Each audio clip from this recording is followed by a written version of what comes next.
My husband and his friends thought it'd be funny to leave me stranded in a small town in Italy after a fight. Let's see how she gets back, they laughed, driving off. I didn't return. A month later, he tracked me down in Greece. I was already starting over. Let's see how she gets back. Gabriel laughed, his voice cutting through the evening air as he slammed the car door. The taillights of our rental car grew smaller and smaller, disappearing around the bend of the narrow Italian street, leaving nothing but dust and the echo of my husband's friends' laughter.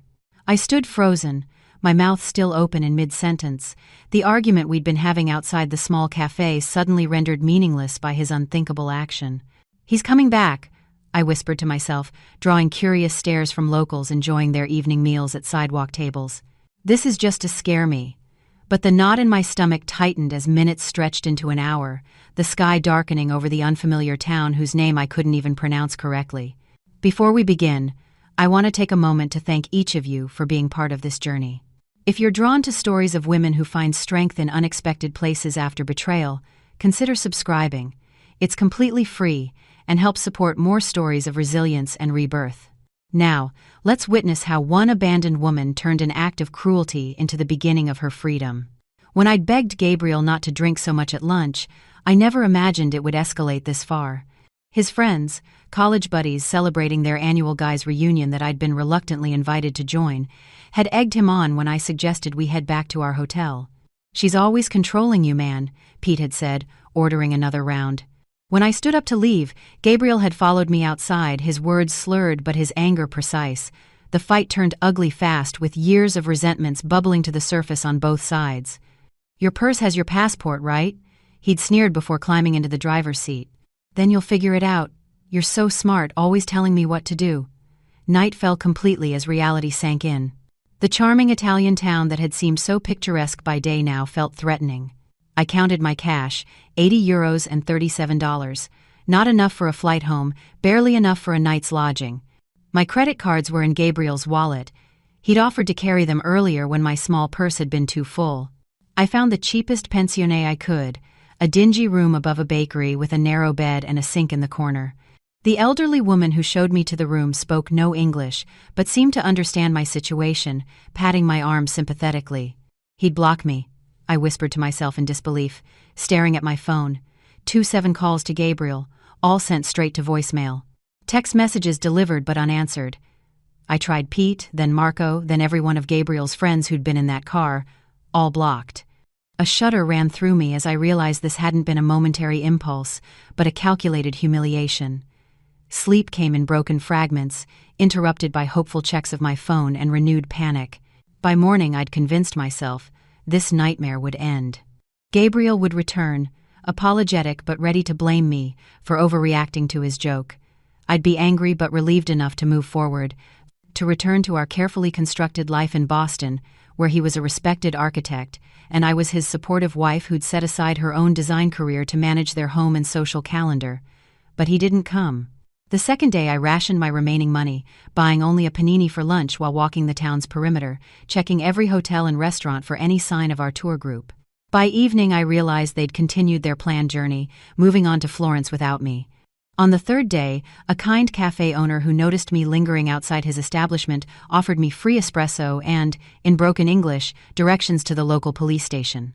The officer there seemed unsurprised by my story, as if abandoned tourists were a regular occurrence, but his limited English and my non-existent Italian left me with nothing but a filed report and a sympathetic nod. That afternoon I made the hardest decision of my life. Standing before a cramped pawnshop window, I twisted off my wedding ring. The 2-carat diamond Gabriel had upgraded on our 5th anniversary, replacing the modest band we'd started with. The shopkeeper offered me far less than it's worth, but enough to fund the next step of my journey, wherever that might be. "America? Call family," the pawnbroker suggested, counting out euros. I nodded mechanically, but inside a different plan was forming. Family meant explaining, meant hearing my mother's "I told you so" about Gabriel's temper, meant facing friends who'd seen the cracks in our marriage I'd tried so hard to plaster over. The bus station was quiet when I arrived, its electronic board displaying destinations I'd only read about in travel magazines. An overnight bus to Rome connected to ferries, to other buses, to places where Gabriel and his friends wouldn't think to look for me if they ever bothered to try. My finger hovered over my father's name in my contacts. One call and he'd wire money for a flight home. One call and I'd return to the life I'd built, where I'd slowly made myself smaller to accommodate Gabriel's expanding ego and demands. A memory surfaced, Gabriel jokingly hiding my portfolios when I'd returning to interior design work. "Why complicate things?" he'd asked. "We don't need the money, and I need you focused on our life." I'd laughed it off then, but sitting in that grimy station I saw it for what it was, another fence in the pen he'd built around me. "Where you go?" asked the ticket agent, an older woman with kind eyes who'd been watching me stare at the departure board for nearly 20 minutes. "Greece," I answered, the decision crystallizing as I spoke it. "The furthest coastal village you can get me to." 14 hours later, I stumbled off the final bus in my journey, my body stiff from uncomfortable seats and tension. The smell of salt air and olive groves greeted me as I took in the whitewashed buildings of a village whose name I couldn't pronounce. My phone battery had died somewhere between countries, my stomach was hollow with hunger, and the weight of what I'd done, or what had been done to me, pressed on my shoulders. Exhaustion made the edges of my vision blur as I wandered toward what appeared to be the town center. 3 days of emotional whiplash had left me raw, cycling between rage at Gabriel, fear of my uncertain future, and a strange, unexpected flicker of something that felt dangerously like liberation. My remaining euros would cover perhaps 2 nights in the cheapest room I could find. After that, I had no plan, no friends, no words in the local language beyond please and thank you. But as I watched the sunset paint the Aegean waters gold and pink, a calmness settled over me that I hadn't felt in years. Gabriel had meant to teach me a lesson about dependence. Instead, he'd accidentally set me free. The Greek sun beat down mercilessly as I wandered further from the village, my feet blistered inside impractical sandals meant for sightseeing, not hiking.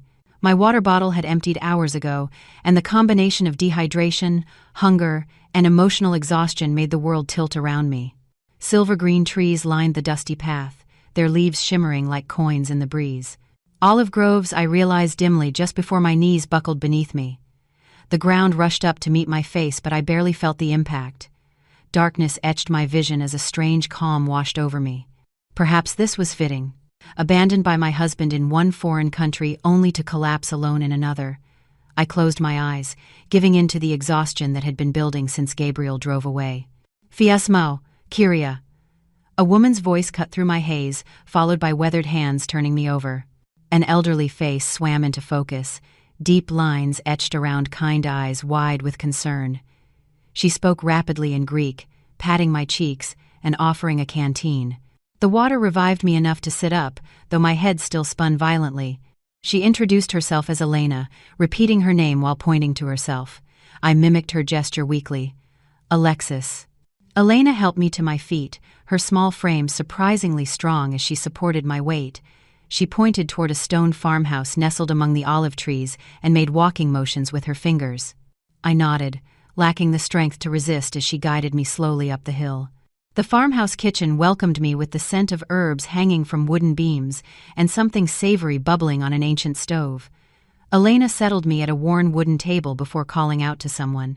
A man's voice responded, and moments later, an elderly gentleman with a sun-darkened face and silver mustache appeared in the doorway, wiping his hands on a cloth. "Nikos," Elena said, pointing to him. Her husband nodded at me cautiously, his eyes questioning but not unwelcoming. Elena poured cool water into a glass and pressed it into my hands, followed by a bowl of simple soup. My stomach growled audibly as the aroma reached my nose, prompting a smile from Elena. That evening passed in a blur of broken communication. I tried to explain my situation through a combination of limited words, hand gestures, and eventually tears. Elena nodded as if she understood completely, though I knew she couldn't possibly grasp the details. Nikos remained quiet but attentive, occasionally asking questions that Elena translated through gestures. They offered me their spare room, a simple space with whitewashed walls and a narrow bed covered by a handmade quilt. Too exhausted to protest, I collapsed into much-needed sleep. Morning arrived with roosters crowing and the aroma of fresh bread. I found clean clothes folded at the foot of my bed, a simple cotton dress and cardigan that looked decades old but freshly laundered. They hung loosely on my frame, but offered a welcome change from my travel-worn outfit. In the kitchen, Elena beamed at my appearance, immediately serving strong coffee and fresh bread with olive oil and honey. With daylight clearing my mind, embarrassment crept in. These strangers had taken me in without question, fed me, clothed me. I needed to explain myself to offer payment to move on. Through broken English and the translation app on my phone, now charged thanks to an adapter Nikos had produced, I attempted to convey my gratitude and intention to return to the village. Elena's face fell immediately. She shook her head vigorously, pointing outside where rain now pattered against the windows, then to my still blistered feet. "Stay," she insisted, one of the few English words she knew. "Rest." Over the next 3 days I made several attempts to leave, each met with gentle resistance. Once, with my purse in hand and shoes on my feet, Elena intercepted me at the door, her expression so wounded that guilt washed over me. She took my hand and led me to a small wooden box on the mantel, opening it to reveal photographs. Her fingers trembled as she pointed to a young woman with Elena's eyes and Nikos's smile. "Sophia," she said softly, then pointed far away. "Australia." Her eyes filled with tears as she made a cradling motion with her arms, then held her hand at waist height, indicating a child. "Grandbaby," she managed in English, pointing to a more recent photo of an infant. "No, see." I understood then. Elena saw in me a surrogate for her absent daughter, a presence to fill the hollow space left behind. Rather than feeling manipulated, my heart ached for her loss. I nodded slowly, and returned my purse to the hook by the door. Each day brought new routines as I gradually integrated into their farm life. Elena showed me how to gather eggs from the chickens without frightening them, how to hang laundry so the mountain breeze would catch it just right. Nikos taught me to identify weeds among the vegetable garden, his patience evident as I mistakenly pulled up an herb the first time. The work was physical, nothing like my carefully curated life in Boston, but satisfying in ways I'd forgotten existed. My body, accustomed to designer gyms and measured exercise routines, protested at first. New calluses formed on my hands and muscles I didn't know I had ached each evening. But with each passing day, the pain lessened, and my strength grew. More importantly, the constant mental cycling through my abandonment began to quiet, replaced by the simpler concerns of farm tasks and language learning. At night, sitting on the small porch while Elena knitted and Nikos smoked his pipe, I found myself experiencing moments of peace. The betrayal still cut deep, but here, surrounded by ancient olive trees and the rhythm of rural life, it began to feel less like the end of my story and more like an unexpected chapter. 2 weeks after my arrival, Elena sat beside me as we shelled peas from the garden. She studied my face, her expression thoughtful before asking slowly in her improving English, "Home? You want go home?" She made a plain motion with her hand, then pointed toward America. The question hit me with unexpected force. Home. The word conjured our sleek Boston brownstone with its designer furniture and carefully coordinated decor. It also brought Gabriel's controlling behavior into sharp focus. His helpful management of our finances that left me without independent access, his subtle discouragement of my friendships, his dismissive attitude toward my career aspirations. Tears spilled down my cheeks as words poured out in a language Elena couldn't fully understand, but emotions that transcended the barrier. I told her about Gabriel's betrayal, about years of slowly surrendering pieces of myself to keep peace, about the humiliation of being abandoned like unwanted baggage in a foreign country. Elena's weathered hand covered mine as I spoke. When I finished, she pointed to her heart, then to the farm around us, and finally to me. The message was clear. I had a place here if I wanted it. "Work," I said carefully, mimicking Nikos tending the olive trees. "I stay, I work." Elena's smile bloomed like the sunrise over the Aegean. She nodded, squeezing my hand before returning to the peas, as if we'd just agreed to something as simple as tomorrow's menu rather than a complete redirection of my life. My decision to stay marked the beginning of my education in olive farming. The very next morning, Elena shook me awake while stars still dotted the sky, handing me work clothes and sturdy boots that had belonged to Sophia. Half asleep, I followed her and Nikos to the grove, where the first hint of dawn barely illuminated the ancient trees. "Ellis," Elena said, pointing to the fruit-laden branches. She demonstrated the proper technique, gently combing the branches with wooden rakes to release the olives onto nets spread below. My first attempt sent twigs and leaves showering down along with precious few olives, earning me a patient correction from Nikos. By mid-morning, the sun blazing overhead, my shoulders burned with exertion, and my city-soft hands had developed their first blisters. "Boston lady hands," Elena teased gently, examining my palms at lunch break. She disappeared into the house, returning with a homemade salve that smelled of herbs and beeswax. The cooling relief was immediate as she spread it across my raw skin. "Tomorrow better," she promised, and surprisingly she was right. Each day brought improvement. My technique refined, my strength building, my hands toughening. Within weeks, I could work alongside them for hours without complaint, taking pride in the growing piles of harvested fruit. The sorting process proved even more demanding than the harvest. Seated at a long table under the shade of a pergola, we meticulously separated the olives by quality, the perfect ones destined for the premium oil, slightly blemished for second grade, damaged ones for soap making. Elena watched me with hawk eyes at first, correcting my mistakes with gentle nudges. Gradually, her corrections became less frequent as my eye developed for the subtle distinctions. "You learn fast," Nikos commented one evening, his broken English improving alongside my rudimentary Greek. It was the highest compliment he'd paid me, and warmth spread through my chest at his approval. My education extended beyond the groves into Elena's kitchen, a place that initially intimidated me with its lack of modern conveniences. In Boston, I'd considered myself a decent cook, capable of following recipes from gourmet magazines for dinner parties that impressed Gabriel's colleagues.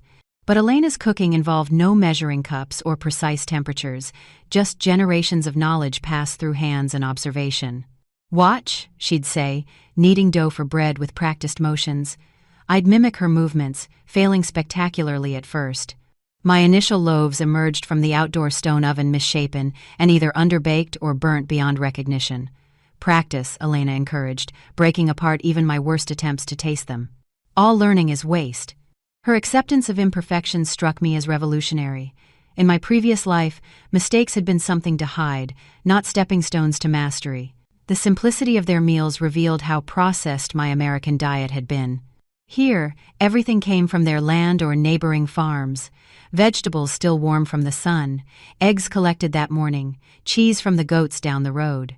The flavors were vibrant and clean, needing little enhancement beyond olive oil, lemon, and herbs from Elena's garden. My body changed on this diet and work regimen. The designer clothes I'd arrived in grew loose as unnecessary weight melted away, replaced by lean muscle. My complexion, once maintained through expensive creams, glowed from simple olive oil soap and honest sweat. When I caught sight of myself in the small mirror above the bathroom sink, a stranger looked back, tanned stronger, somehow more substantial despite weighing less. As my Greek vocabulary expanded, Elena and I found more ways to communicate beyond labor and food. During evening breaks, she brought out her photo albums, pointing to black and white images of her youth in the village. I was startled to discover she'd once been a schoolteacher before returning to her family's olive business after marriage. "You?" she asked, mimicking typing on a keyboard. I took out my phone, showing her photos of my interior design projects from before marriage. The career Gabriel had dismissed as a hobby. Elena studied them with genuine interest, pointing to elements she liked and making appreciative sounds. "Beautiful thinking," she said, tapping her temple. Her validation of my creative work brought tears to my eyes, such simple acknowledgement, yet something Gabriel had gradually withdrawn as our marriage progressed. One rainy afternoon, Elena taught me to knit, her patience endless as I dropped stitches and created uneven rows. My first completed project was a simple scarf, lumpy and imperfect, but entirely made by my hands. I wrapped it around my neck with more pride than I'd felt wearing the designer cashmere Gabriel had given me for Christmas. Other handmade possessions followed. A clay mug formed under Nikos's guidance, a woven basket I learned to make from a neighbor. Each item represented hours of learning and connection, carrying stories that no purchased luxury ever could. My collection grew as my attachment to material perfection diminished. After 3 months of working without compensation beyond room and board, Elena approached me one morning with Nikos at her side. They led me to the small building where they pressed and bottled their olive oil, showing me the modest inventory they'd produced from our harvest. "Market day," Elena announced, pointing to the calendar. "You come." The village market bustled with activity, farmers and artisans displaying their goods while locals and the occasional tourist browsed among the stalls. Elena and Nikos set up their simple table, arranging bottles of golden green oil alongside olive soap and jars of preserved olives. To my surprise, they positioned me at the front of the table, encouraging me to speak with customers. My broken Greek and their limited English created moments of confusion and laughter, but sales steadily accumulated throughout the day. As the market closed, Elena handed me an envelope containing euros. "Your part," she said simply. "Fair work, fair pay." I stared at the modest sum, perhaps enough for a single meal at the restaurants Gabriel and I had frequented. Yet this money represented something I hadn't possessed in years: independence earned through my own labor. No strings attached, no subtle expectations of gratitude or compliance. Just fair compensation for honest work. That night I placed the envelope under my pillow, occasionally reaching to touch it as if to confirm its reality. In our decade of marriage, Gabriel had gradually taken control of our finances, to simplify things, leaving me with credit cards linked to accounts he monitored. This small stack of euros represented the first step toward rebuilding a life that belonged fully to me. As I drifted toward sleep, I realized I hadn't thought about Gabriel at all during market day. My mind too occupied with Greek phrases for transactions and pride in our products. The space he'd occupied in my thoughts had shrunk, replaced by olive groves, kitchen lessons, and the growing certainty that I was capable of far more than he had ever allowed me to believe. The following week, Elena and Nikos invited me to join them for dinner at the taverna in the village square, a first since my arrival. Dressed in a borrowed blouse from Elena, I felt a nervous flutter as we entered the bustling establishment. The owner, Stavros, greeted the couple with enthusiastic embraces before turning curious eyes to me. "Our American," Elena said proudly in Greek, a phrase I'd learned to recognize. Stavros smiled warmly, ushering us to what was clearly their regular table. Over plates of grilled fish and village wine, Nikos cleared his throat and spoke in careful English. "Alexis, we want talk business with you." His seriousness caught me off guard. Had I made some mistake? Was it time for me to move on? Elena reached across the table, patting my hand reassuringly before continuing where her husband left off. "We old now, 68 to 70 years. She pointed between herself and Nikos. "No children here. Sophia not coming back." Nikos nodded solemnly. "We think, retire soon. 2-3 years, but olive trees." He made a sweeping gesture. 200 years old. Need young hands. My breath caught as I began to understand. Elena smiled, her eyes crinkling at the corners. "You learn fast. Work hard. We teach everything." Then, she spread her hands as if offering something. "Business yours." The proposition stunned me. They barely knew me, a foreigner who'd stumbled into their lives just months ago. Yet here they were, offering a future I hadn't dared imagine. But I don't know enough, I stammered. "The trees, the pressing, the business side. You learn," Nikos said firmly. "We teach." No rush. That night marked the beginning of my true apprenticeship. No longer just an extra pair of hands, I became heir to generations of knowledge. Each morning, Nikos took me through different sections of their groves, explaining how soil variations affected flavor profiles, how to identify early signs of disease, when precisely to harvest each section for optimal oil quality. Elena focused on teaching me the business records, a combination of handwritten ledgers and basic computer spreadsheets their grandson had set up during a holiday visit years ago. Her method of tracking expenses and income was functional but outdated. Seeing an opportunity to contribute beyond physical labor, I spent evenings updating their systems, creating digital records that made inventory and sales tracking simpler. "Look," I showed Elena one night, demonstrating how to filter the spreadsheet to show which oil varieties sold best at which markets. Her eyes widened as patterns emerged from the numbers. "Smart," she nodded approvingly. "Boston lady brain, good for business." With their blessing, I began implementing small marketing improvements. Our hand-labeled bottles received updated tags with information about flavor profiles and food pairings, knowledge I'd gleaned from countless cooking lessons with Elena. I created a simple brochure about their traditional methods, answering the questions tourists frequently asked at our market stand. My improving Greek helped forge connections beyond Elena and Nikos's immediate circle. The pharmacist who provided Elena's blood pressure medication began stopping by our market stall for conversations that extended beyond transactions. The baker's wife invited me to join her weekly coffee gathering with other village women, an intimidating but invaluable immersion in local language and customs. Stavros from the taverna became an unexpected ally when he began featuring our premium oil as a table offering, placing small carafes with our new labels prominently on each table. "Good for you, good for me," he explained with a wink when I thanked him. Word spread, and soon 2 other restaurants in neighboring towns contacted us about supplying their establishments. 6 months into my new life, I attended the baptism of the butcher's granddaughter, my first formal village celebration. Standing in the back of the small church, I watched the community ritual with a lump in my throat. The elderly priest noticed my presence and made a point of greeting me afterward, switching to halting English learned during seminary in Athens. "You bring new life to Old Grove," he said, his rheumy eyes twinkling. "Good for village. Young people leave for Athens for America. Village needs new blood." His acceptance seemed to remove the last barrier. Invitations flowed more freely after that, to name day celebrations, impromptu gatherings at the beach, even a village committee meeting about the upcoming summer festival. Each event wove another strand into the web of connection holding me in place. Yana, the weaver whose stall stood beside ours at the weekly market, became a particular friend. 40-something and widowed young, she possessed a sharp wit and pragmatic outlook that reminded me of my college roommate. Our conversations, conducted in my improving Greek and her excellent English, ranged from business strategies to village gossip to more personal reflections.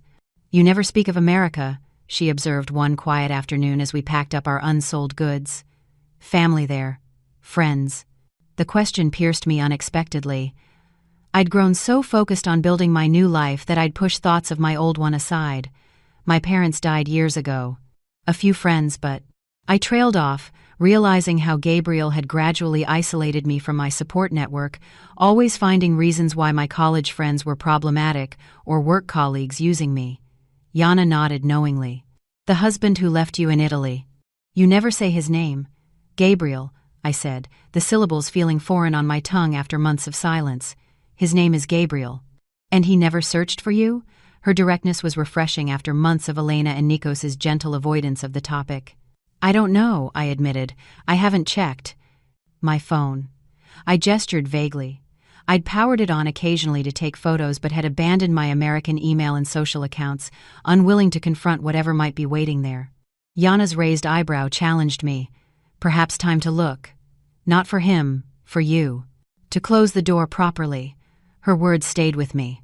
That evening, after helping Elena prepare dinner, I retreated to my room and powered up my old phone, connecting to the farmhouse's basic Wi-Fi. With trembling fingers, I logged into my long-neglected email account. Hundreds of unread messages filled the screen. Scanning the senders, I spotted several from old friends, their subject lines evolving from casual check-ins to concerned inquiries. A surge of shame washed over me. I'd disappeared from their lives without explanation, just as thoroughly as I'd vanished from Gabriel's. A thread from my former design mentor caught my eye. Job opportunity followed by increasingly urgent follow-ups. Opening it revealed she'd recommended me for a remote consulting position with a sustainable building materials company. The final email, dated just 2 weeks earlier, indicated the position was still open if I was interested.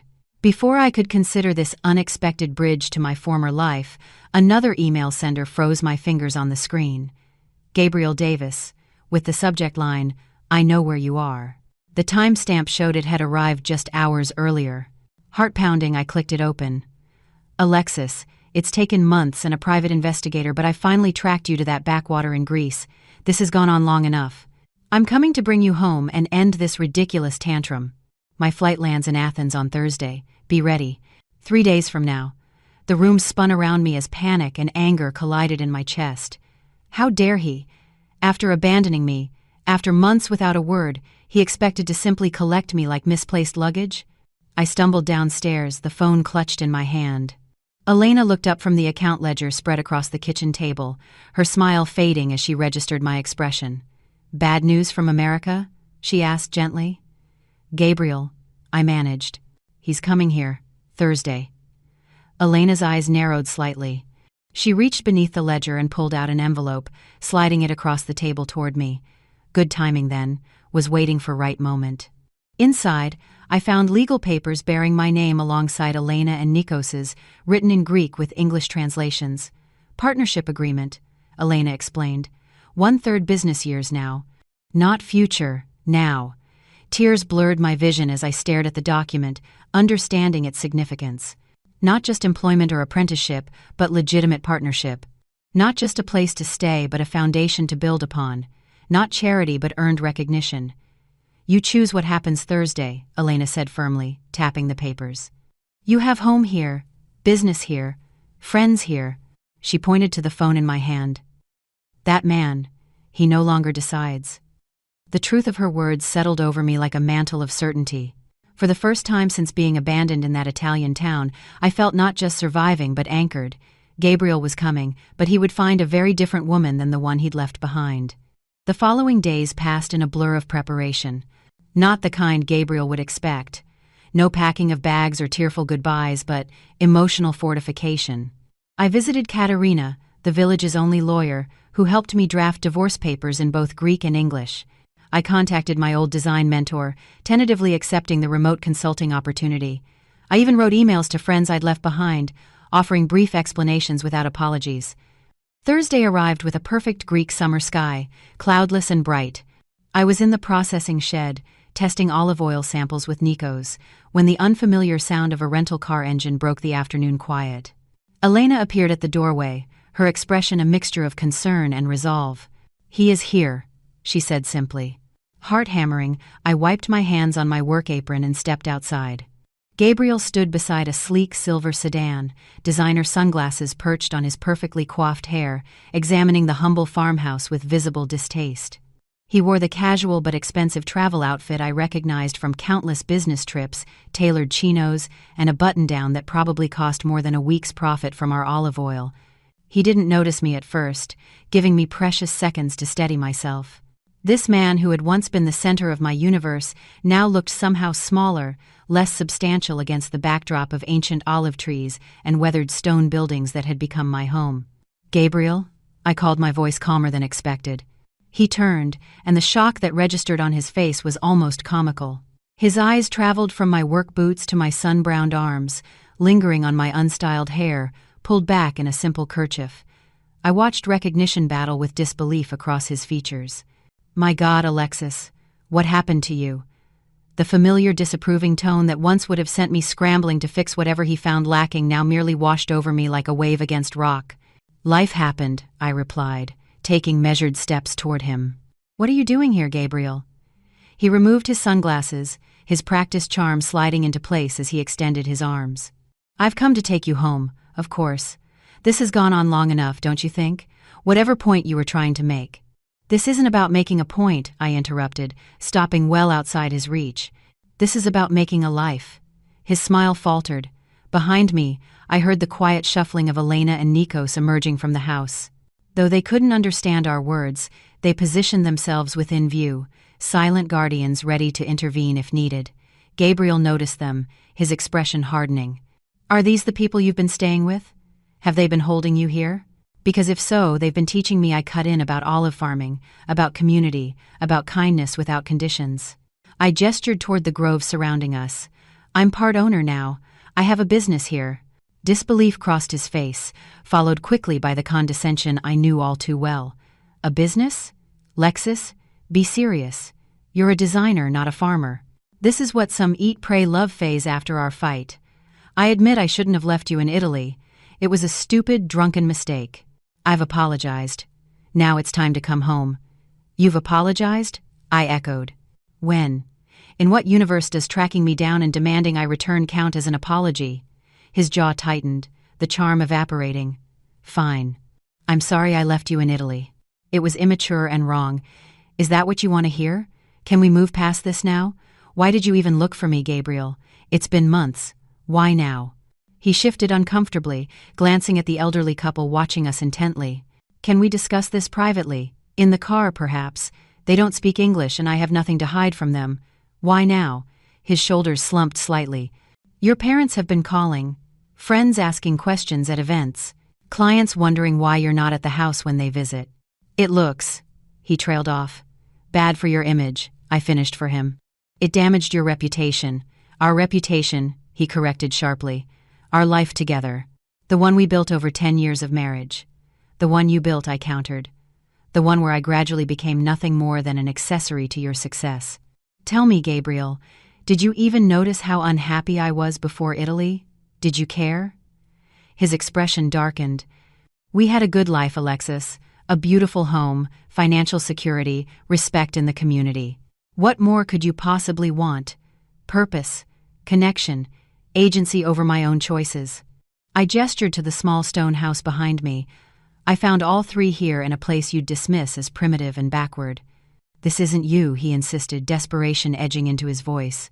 The Alexis I know wouldn't choose manual labor and poverty over comfort and position. I smiled, recognizing the fundamental truth in his statement. You're right. The Alexis you knew wouldn't have. But that woman died in Italy when her husband abandoned her as a joke. The woman standing before you made different choices. Elena approached then, pressing something into my hand, the partnership agreement we'd signed. Though she couldn't follow our words, she'd sensed the moment had come. I unfolded the document and held it toward Gabriel. I have legal ties here now. A business partnership. Responsibilities to people who value me for my contributions, not my appearance or social connections. His face flushed with anger. This is ridiculous. Whatever game you're playing. It's not a game, I said, reaching into my pocket for the envelope Katerina had prepared. These are divorce papers, Gabriel, already filed with provisions for division of assets. He stared at the envelope as if it might burn him. You can't be serious. You'd throw away everything for this. He gestured dismissively at the modest farm. I'm not throwing away anything. I'm choosing something better, something real. I stepped forward, placing the envelope in his rigid hand. You left me, Gabriel. You drove away laughing. You just never expected I'd find my way without you. His fingers closed reflexively around the papers, his expression cycling through shock, anger, and finally wounded pride. You'll regret this, he said, but the threat sounded hollow even to his own ears.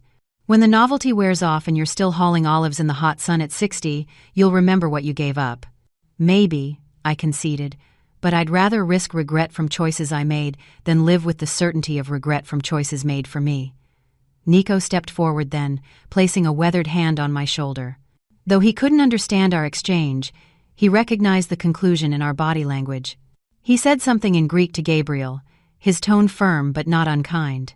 What did he say? Gabriel asked, his voice smaller now. He said the road back to Athens is dangerous after dark. You should leave now to reach the city before nightfall. Gabriel looked between us, finally registering that this wasn't a negotiation or a rescue, it was a goodbye. Without another word, he returned to his rental car, the divorce papers clutched in his hand. As the vehicle disappeared down the dirt road, Elena slipped her hand into mine. Together, the three of us turned toward the house, my house now too. The evening's work awaited, oil samples to catalog, dinner to prepare, tomorrow's market inventory to check. My husband had once abandoned me in a foreign country, assuming I'd be helpless without him, assuming I'd come crawling back once I'd learned my lesson. Instead, I'd found fertile ground to plant new roots, stronger and deeper than he could have imagined. Sometimes the cruelest actions yield the greatest gifts. In trying to break me, Gabriel had accidentally set me free.